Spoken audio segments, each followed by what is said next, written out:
Hello everyone, welcome back to my channel The Hope. My name is Prerna Gupta and I am a special educator.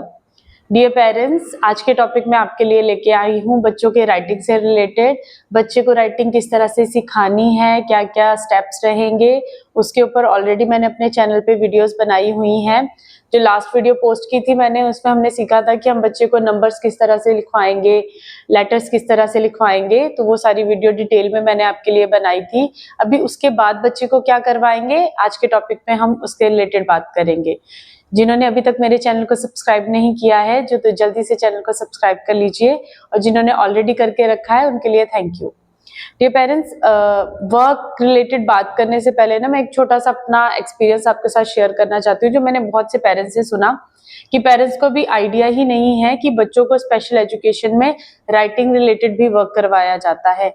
बहुत से parents को ये लगता है कि स्पेशल एजुकेशन का मतलब हो गया कि बच्चों को स्पेशल बच्चों के बीच में बिठाना, तो ऐसा कुछ नहीं है।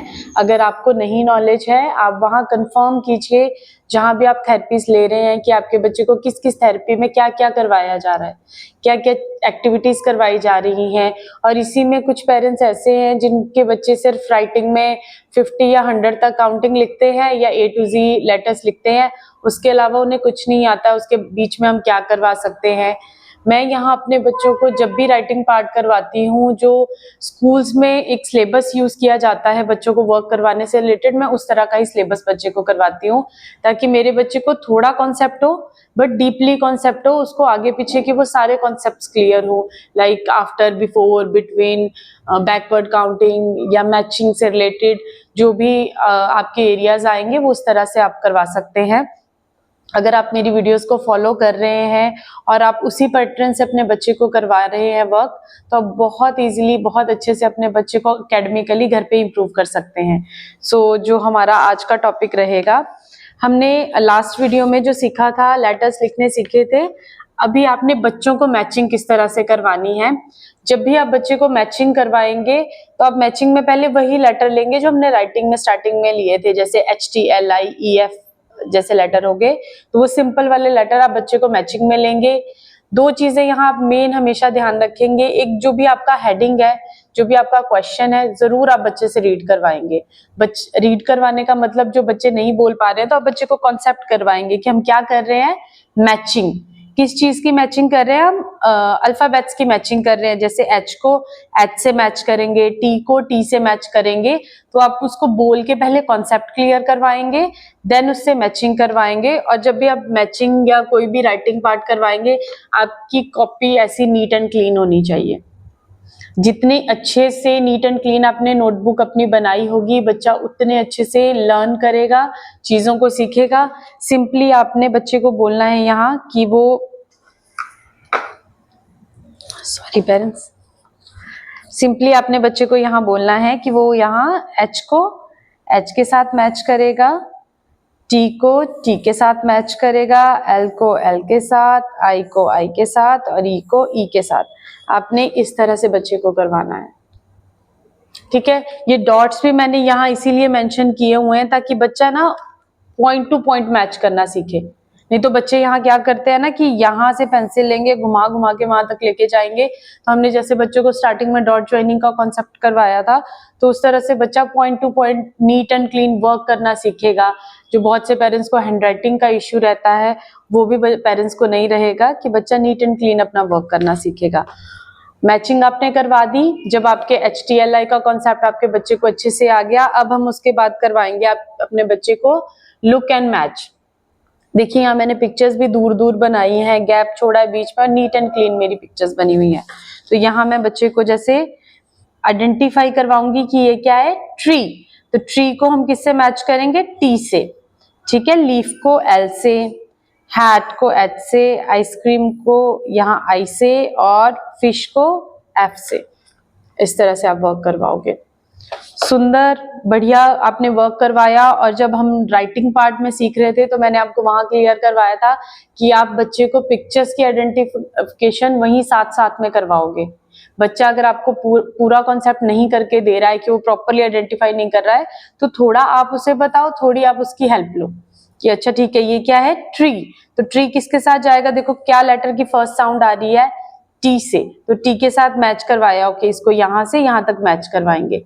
बहुत इजीली आपने बच्चे को पॉइंट आउट करके इस तरह से बताना है कि ओके ये ट्री है तो इसको यहाँ तक मैच करेंगे। स्टार्टिंग में बच्चे को प्रॉम्प्ट की भी हेल्प पड़ सकती है, जब वो राइटिंग पार्ट में सीख रहा है तो आप उसको सिंपली बताओगे कि इसको यहाँ से यहाँ तक मैच करो। जब पॉइंटिंग खत्म होगी तो इंडिपेंडेंटली बच्चे को करने दो, क्योंकि जब आपने ऐसे कम लेटर लिए होंगे एक ही पेज पे करवाने के लिए तो बच्चे को ज्यादा डिफिकल्टी नहीं होगी और वो इजीली ढूंढ के आइडेंटिफाई करके मैच कर लेगा। अभी हमने मैचिंग कर ली, लुक एंड मैच कर लिया, अभी उसके बाद आपका आएगा लुक एंड राइट। ये कॉन्सेप्ट आपने उसको इस तरह से करवाना है। जैसे मैंने यहाँ लैंप बनाया है तो लैंप की साउंड किससे आएगी, एल से, तो हम यहाँ एल लिखेंगे, टी से ट्री, एच से हैट, आई से आइसक्रीम और एफ फॉर फिश। एक चीज यहाँ और है, अगर आपका बच्चा अभी भी डॉट्स पे है तो आप यहाँ उसको डॉट लगा के देंगे, अगर बच्चा डॉट पे नहीं है तो आप नहीं वर्क करवाएंगे, उसको इंडिपेंडेंटली आइडेंटिफाई करने दो एंड देन लिखने दो। जब आपके बच्चे ने HTLI में look and right, look and match, simple matching करना सीख ली, उसके बाद आप उसको बाकी के लेटर्स लेंगे। जब आपके वो क्लियर हो गए बच्चे को तो आप फिर आगे के लेटर्स में बढ़ोगे, आगे के लेटर्स बच्चे को करवाओगे। ये 2-3 पॉइंट्स जो मैंने आपको बताए कि आपने क्वेश्चन जो आपका है वो आपने हाईलाइट जरूर करवाना है बच्चे को, कॉपी नीट एंड क्लीन होनी चाहिए ताकि बच्चे को ये नहीं कि भर भर के पूरे लेटर्स लिख लिए, एक के ऊपर एक चढ़ा हुआ है लाइन के ऊपर और बच्चा आइडेंटिफाई नहीं कर पा रहा है। जब बच्चा इस तरह से कॉन्सेप्ट सीख लेगा तो धीरे धीरे आप लेटर्स बढ़ाते रहो और बच्चे को वर्क करवाओ। तो आपने इस तरह से बच्चे को ये सारा वर्क करवाना है, ठीक है जी। अभी नेक्स्ट हम बात करेंगे मैथ्स की, कि मैथ्स में आपने क्या करवाना है और किस तरह से बच्चे को करवाना है। अभी मैथ्स में आप क्या करवाओगे बच्चे को, 1-4-7 का कॉन्सेप्ट करवाओगे, उसमें आप मैचिंग करवा दो बच्चे को। अभी हमने ज्यादा काउंटिंग में नहीं बढ़ना है बच्चे के लिए, हमने कम ही उसको सिखाना है, तो हम उसको क्या सिखाएंगे उसमें, नंबर मैचिंग। यहाँ भी देखिए मैंने सिंपल दूर दूर बनाए हुए हैं, नीट एंड क्लीन है ताकि बच्चा इजीली आइडेंटिफाई करके मैच कर पाए। 1 को 1 के साथ, 2 को 2 के साथ, 3 को 3 के साथ, 4 को 4 के साथ, 5 को 5 के साथ, 6 को 6 के साथ। पहले आप उसको 1-4-7 में करवाओगे एंड देन आप बाकी के लेटर्स लोगे। बच्चे को ज्यादा जल्दबाजी में करवाओगे, बच्चा कॉन्सेप्ट नहीं सीखेगा, आराम से धीरे धीरे करवाओ। जो कॉन्सेप्ट उसने फिर एक बार सीख लिया ना, आप उसे जब भी पूछोगे वो आपको रिप्लाई करके जरूर देगा कि ओके ये चीज मैंने सीखी थी और मुझे आती है। तो बच्चे को ज्यादा कॉन्सेप्ट करवाने के बजाय पहले थोड़े से शुरुआत कीजिए, जब बच्चा अच्छे से सीख जाए तब नेक्स्ट स्टेप पे आप उसको करवाइएगा। देन उसके बाद हमारा आ गया काउंट एंड मैच, ठीक है पेरेंट्स। देखिए यहाँ भी मैंने नीट एंड क्लीन पिक्चर्स बनाई है, देखो साथ साथ में बच्चे को काउंटिंग का कॉन्सेप्ट हो रहा है, मैचिंग का कॉन्सेप्ट हो रहा है और आइडेंटिफिकेशन का कॉन्सेप्ट हो रहा है। तो ये आप देखिए कि आपने एक ही एक्टिविटी में कितनी मल्टीपल एक्टिविटीज उसको करवा दी। जैसे मैंने यहाँ ग्रेप्स बनाए हैं तो मैंने आपको बताया था कि आपने काउंट किस तरह से बच्चे को करवाना है, 1 2 3। यहाँ 3 कहाँ है, यहाँ हम मैच करेंगे। नेक्स्ट क्या है, एप्पल, तो एप्पल को 1 2 3 4 5, उसको काउंट करके 5 के साथ मैच करना है, 1 2 3 4 5 6 7। बॉल को 7 के साथ मैच करना है, या आप इस तरह से। इसके बाद पेरेंट्स हम जो नेक्स्ट बच्चे को करवाएंगे वो हम करवाएंगे काउंट एंड राइट का कॉन्सेप्ट। काउंट एंड राइट में आपने सिंपली पिक्चर्स को काउंट करनी है और बच्चे को लिखने को देना है। जैसे यहाँ मैंने 2 पेस्ट्रीज बनाई हैं, 1 2, यहाँ बच्चा 2 राइट करेगा, 1 2 3 4 5 6 लीफ बनाई है तो वो यहाँ लिखेगा। अगर आपका बच्चा डॉट्स के ऊपर लिखता है तो आप डॉट्स के साथ करवाओगे। अगर आपका बच्चा भी इंडिपेंडेंटली हो गया है राइटिंग में और उसको डॉट्स की जरूरत नहीं है तो आप उसको इंडिपेंडेंटली लिखने दोगे। जो मैंने इंपॉर्टेंट पॉइंट आपको बताया कि आप पहले बच्चे को HTLI और 1-4-7 का कॉन्सेप्ट करवाओगे, उसके अलावा नेक्स्ट आप नंबर्स और अल्फाबेट लोगे। सेकंड, जो भी एक्टिविटी आप करवा रहे हो बच्चे को उसको क्वेश्चन जरूर रीड करवाओगे कि जो भी ऊपर हेडिंग लिखी है like matching, count and right या काउंट एंड मैच, वो आपने जरूर बच्चे को रीड करवाने हैं। और जो भी आप कॉपी बना रहे हो वो नीट एंड क्लीन होनी चाहिए।